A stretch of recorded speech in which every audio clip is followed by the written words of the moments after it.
What's up, guys? It's TechnoViking23 coming to you today with a little bit of discussion about Destiny. We're going to be talking about the Twitch stream Bungie did where they revealed the part of the new update that's coming April 12th, the free update that's going to be coming to Destiny, which I guess they're calling patch 2.2. I just want to kind of go over some things on that were on the stream. I'm going to give my opinion about it afterwards. I know some of you guys are probably wondering how much I'm going to tear them apart, but it's going to be kind of hard because, quite honestly, they are doing a free update, so it's kind of hard to get negative about that. But at the same time, doing something for free does not excuse laziness on a developer's part, and we're going to get into that towards the end of the video. First, I just wanted to talk about what was revealed yesterday. Now, they did update a couple of things that are in the game already. Prison of Elders is going to be making a comeback with taken enemies, which is kind of funny because they mentioned Varix put Taken in the prison, which, if you go by Destiny's lore, if you actually go outside and read the lore, it's not really possible. So it doesn't really fit into the game lore-wise, but they don't care about that because there's really no serious writers working on Destiny. There's going to be a new strike on the moon, which I'm going to get into here in a minute. And also, they are updating the Archon Priest strike with Taken enemies and Taken Archon Priest. So basically, they're taking a lot of older content that was in the game, and they are going to improve it. The strike they're claiming is new, but I'm going to talk about why that's not really the case here in just a second. There's also going to be a new quest, but only if you have PlayStation 4. So even in a free update, Bungie is still screwing over the Xbox community. I guess you could blame that more on Activision because that is the deal they made with them. But, it seems kind of silly for even in a free update. They're restricting content to one console. From what I saw on the screen, though, I paused it when Deej was talking about it. It doesn't seem like it's anything crazy. It looked like it's going to be something from Petra where you have to kill taken champions on patrol and get certain drops in the Court of Oryx. So I don't think it's going to be a major, groundbreaking quest you're missing out on. But it still sucks that Xbox has to miss out on stuff in a free update, which I just think is ridiculous. So Varix is going to be updated a little bit, which I think is cool because I actually liked Varix. I thought Varix was a very cool character in House of Wolves that unfortunately was not developed too well. The new update also is going to take your light level up to 335, and there's going to be some interesting ways to get to that light level, but I have a feeling they're all going to be a very long hamster wheel grind fest back on the loot treadmill type thing. They showed some screenshots of some stuff. There's going to be some new, in quotes, weapons and things that are coming. But a lot of the weapon models look like reskins of stuff that was in House of Wolves. We got to see a new sniper rifle at the end of the stream, and we got to see a couple of weapons the Guardians were using in screenshots. A lot of them look like House of Wolves guns that came out that are just getting different paint jobs. So again, we just have that whole reskin theme going on here. And let's talk about, first off, the new strike. It looks pretty interesting. It's on the moon, and if you watch the teaser and you watch some of the gameplay that's shown there in the trailer and also a little bit of the stuff they talk about, there's this new boss called Malak, I guess is how you say it. It's M-A-L-A-K. I would have pronounced it Malik, and they kind of got me thinking that between that and the hunter helmet looking like Revan's mask from Star Wars The Old Republic, it's almost like someone from BioWare is there. But anyways, so this actually takes place, if you notice the area, you might not be familiar with it because it's an area you probably played back at like level 7 or 8. It actually takes place in the Shrine of Oryx, which is on the moon. So they're rehashing map content yet again. You actually look like you are going to start in Phogos Chamber. There's a part where a bunch of Thrall are charging out as you're going through Phogos Chamber towards deeper into the Hellmouth. And it looks like the whole strike's going to take place on a map we've already played, which is interesting. Again, just rehash content, reskin content, which despite the update being free, it's awfully lazy to just go through and just use another area of the game for the second or third time in a row. And then we get to the new boss, who they highlighted and said it's a new design, it's all this and that. But quite honestly, if you look at it, it may look familiar. It's basically a taken version of Sardok, who is the guardian of the Shrine of Oryx that you killed in that mission. He's got the same legs and arms. He does the same ground pound. He's got the exact same weapon. The only thing that's different is his head is kind of messed up a bit. But if you look at the model, look at the pictures side by side, go on Google, it's pretty much the exact same boss. They're just going to rename it and make it look like a taken version, and that's going to be a new boss. So up to their old tricks. with that, but, you know, at least it's a new strike, I guess, so you guys will have something to do. But the biggest part of the update, honestly, was kind of around Prison of Elders. Now, they're bumping Prison of Elders up to a level 41. There's also going to be a level 42 challenge mode. There's going to be Prison of Elders bounties that you can get from Varix, which unfortunately reset weekly. There's only 3 of them, so once you get those done, it's like, now what, you know? It's a mistake they made with some things in House of Wolves of making some of the bounties weekly. It just took forever, like with Petra, to get any reputation built up. They're going to be bringing back House of Judgment reputation. In the little picture there, we could only see that Varix he's got the same class items from House of Wolves, but I'm assuming they're going to be at newer light levels. He's also got a Challenge of the Elders and Elders Sigil, which basically works similar to a Trials of Osiris scorecard, and you can do that in the challenge mode of Prison of Elders. The normal version of level 41 appeared to have something called a Sterling Treasure, which you can only get 1 of weekly, which I'm assuming that's talking about possibly going down into the treasure room, because the level 41 is apparently going to play like normal Prison of Elders. You're going to go through the 4 rounds and fight the big boss at the end, and then get to go to the treasure room. You won't actually have to use keys this time, so no key farming or any of that stuff. But there's some interesting things about that I'm going to mention here in a second, some comments Deej made, and the other guy, the developer he had on there that they made that are kind of interesting to me. The level 41 Prison of Elders does have matchmaking, which is great. You can only get to light level 320 with that, though. It's only going to drop items up to 320. Your minimum light level is going to be 260, and you're going to have level 41s, and they'll either be taken or normal enemies, so you'll be able to fight the regular Prison of Elders like it used to be, or they'll be taken versions of the enemies. They said there are new bosses again, but the one taken boss we saw on the stream was actually the big knight that you fight, and he's just got a taken paint job now. So it's not anything new. It's just, kind of a similar rehash type thing that they've done in the past.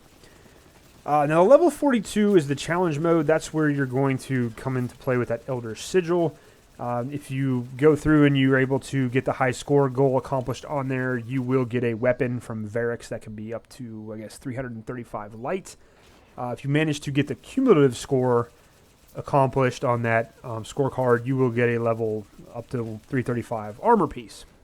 So it's yet to be seen what kind of perks and things those weapons will have. We did get to see the Herf Fury sniper rifle drop towards the end, which was a 335. It seemed to have the same perks as before. Had some new things that, I can't remember what it was called, but it looks like there's going to be weapon skins and little neon designs on weapons now.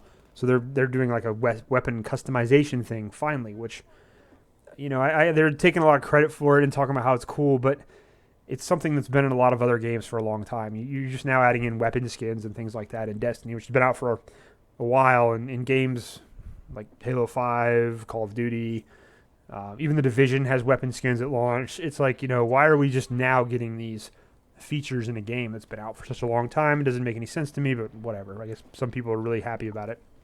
So that's pretty much it for the challenge mode. It is going to be level 42. It starts at light 320, and there is no matchmaking. Wow, wow, wow. I'll get into why that's a problem here in just a second. Now, the one interesting thing now about the prison is enemies will drop engrams. You can actually do bounties that require you to get kills and things. You can probably get Glimmer as well. So you're actually going to be able, before, one of the things that was crappy about Prison of Elders is you couldn't go in and just farm Glimmer and farm bounties and stuff there because they didn't make any of those enemies count towards your totals. But apparently that is not going to be the case anymore. And basically it's a cumulative score between you and your 2 people on your fire team, and whoever. If you can get to 30,000 points, you'll qualify to get that weapon from Varix, and you have to hit 90 or 99,000 for the week to get the armor piece. And an interesting thing is you just are going to fight boss waves. You're going to have to kill 3 bosses, and you have 5 minutes to kill each boss. If you don't kill a boss within 5 minutes, your score starts going down. And as you go through the 3 rounds, you get score multipliers for round 2 and round 3. They kind of help you score a little bit more points. But it's interesting. So now I actually wanted to move on to some comments that were made. I'm going to give my overall sort of opinion and critical view of the stuff that's there. And an interesting thing Deej said early on when they were talking about the level 41 Prison of Elders.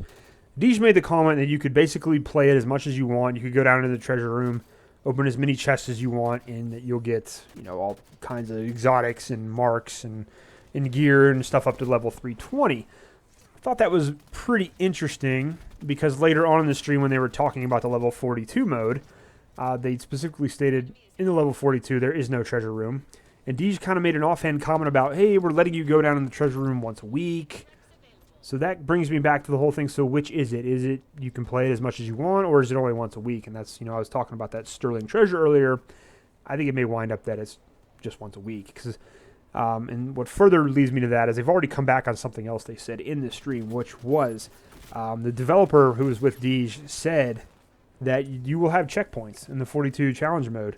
And you'll be able to take a break, once you clear around. One of the big complaints about Prison of Elders before was when Skolas took forever and you basically had to go look for somebody and people couldn't leave and go eat dinner or stuff like that. And they said, that was a big problem and we wanted to fix that.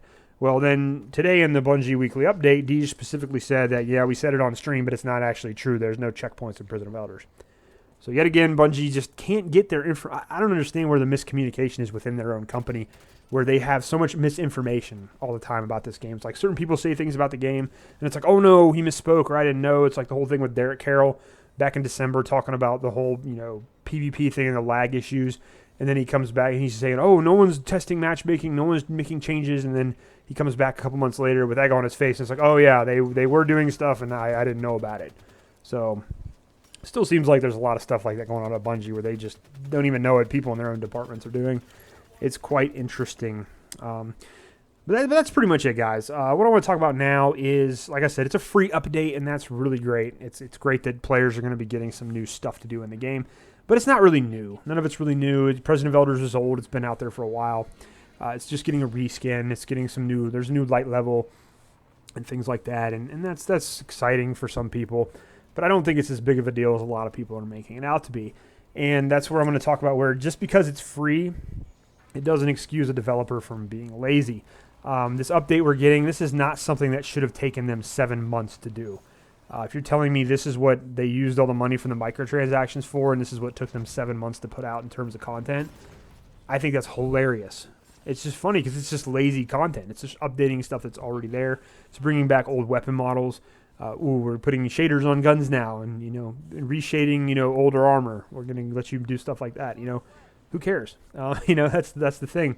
And the other thing is really for me is no matchmaking yet again for a high-end in-game content in Destiny. And that's something the community's been asking for since Crota's end. I mean, it's like Bungie, again, they just don't listen to what the community wants. I don't understand it. And it's inexcusable at this point, especially for content like Prison of Elders, which you don't really need an elite team to play it. It's going to be a challenging mode, but at the same time, it's something everybody knows how to do. Everybody's done it 100 times. If you have matchmaking for the lower end level, it's the same in the higher end level. It's just going to be a little bit tougher with level 42s. And I don't understand why there's still no matchmaking for some of this in-game content. And actually, it's actually something I was sort of intrigued by this update. I was thinking, is this something that would bring me back to the game? I'm sure there's a lot of people thinking that same way. And as soon as I heard them say there's no matchmaking for the level 42 Prison of Elders, I lost any shred of interest I had at all in the update. I'm like, you know what? Hearing that is just same old typical Bungie, and they're still obviously not concerned about the community. They don't care. They don't even address the fact that people have been asking for that for a long time. So at that point, I was completely turned off. This doesn't even matter anymore. So that's really a big problem. Especially again, I compare a lot to other games. Look at games like Warframe. Look at games like Halo. Even The Division. The Division just came out, and it's got matchmaking for everything. I mean, you can literally, except the Dark Zone's not there, but if you want to do any high level PvE content, you can matchmake for it anytime you want. It's awesome. That's one of the things. I don't think The Division's a great game, but I think they definitely did a good job with the multiplayer tools, and that's something I gave them credit for in my beta review. Is they make it super easy to find people to play with in the freaking game. With Bungie, again, here we go. You want to play with people, you got to go outside, you got to go looking for group, and all that other nonsense. It's just ridiculous at this point. You're going to put another high-end PvE thing in the game finally, after we've been waiting for so long, having to play PvP for forever. And now you're going to put it in the game, and you're going to block people from being able to play that easily. And I think that's definitely, there's a reason behind that. This content, they even mentioned on stream a few times that this content could has enough bosses, you'll play a different boss each week for 4 months. So I think they're planning on this little content update lasting 4 months until they can get the big paid, most likely paid DLC out this fall. So that kind of sucks. I was really disappointed that they're still not allowing people to matchmake. There's still 2 more streams to watch. We'll see what they come up with that. But overall, while there's a little bit of like, oh, wow, new stuff in Destiny, at the same time, it's like, it's just the same old stuff again. And, how long are you going to grind this time before you get bored again? And my main question with this was kind of like, is this update enough to bring it back people who are probably on the fence with the game? They've been bleeding players quite a bit for the last couple months, especially recently with some newer games coming out. And in my case, the answer is no. I didn't see enough yesterday when I watched the stream to be like, oh my God, I got to jump back into Destiny and play again. I just don't think it's enough. So, but let me know what you guys think. Now I'm going to close with actually something positive about Bungie. This is a surprise. I can already hear people like, dude, what? I actually liked the Twitch production they put on this time. One of the things I was critical about when they did their other Twitch shows was that they had some of these streamer personalities who really weren't cut out for it. Some of these guys who were really obnoxious. And this time it was a little different. It was actually a very professional stream. I thought they did a good job. They actually did a good job of communicating things for the most part, other than the little goof ups where, they said stuff that's not really true and they came back on today. But it was professional. We talked to people who actually seemed to know stuff about the game. And the other thing, too, is the people who actually were doing the gameplay demonstration actually knew how to play the game and were halfway decent at it, which, was pretty good and pretty refreshing, because a lot of the streams they did for some of the prior updates and content coming out, the people really had no clue what they were doing. They were terrible at the game. The original Prison of Elders update was just brutal to watch with some of those guys, and they just didn't even have any idea how to use their weapons or subclasses. And it was actually kind of nice to see them do it where people kind of knew what they were doing. So I'm going to give Bungie a little bit of credit there. It really seems like with this Twitch studio, they've been able to deliver a more professional environment for presenting things about the game.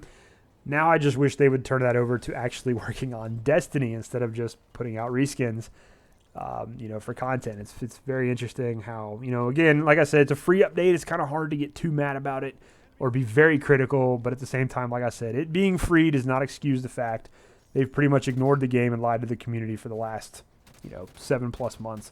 And this is the content update they do after 7 months. So I know a lot of people are excited, especially the Destiny YouTubers. They're all going on about how great this is. And it's really funny because some of them were very critical of Prison of Elders in the first place and talked about how boring it was. And now they're all excited about it again. So it's pretty hilarious. But anyways, guys, that's about it for me. I've rambled on long enough about this. Definitely feel free to drop a comment below. Let me know what you think about the latest update that Bungie is doing, if it's enough to bring you back into Destiny, if it's enough to get your friends back into it, or if you're going to be playing other games like The Division and other things that are coming out. So anyways, guys, that's going to do it for me. I hope you've enjoyed the video. Hope you guys are having a great day.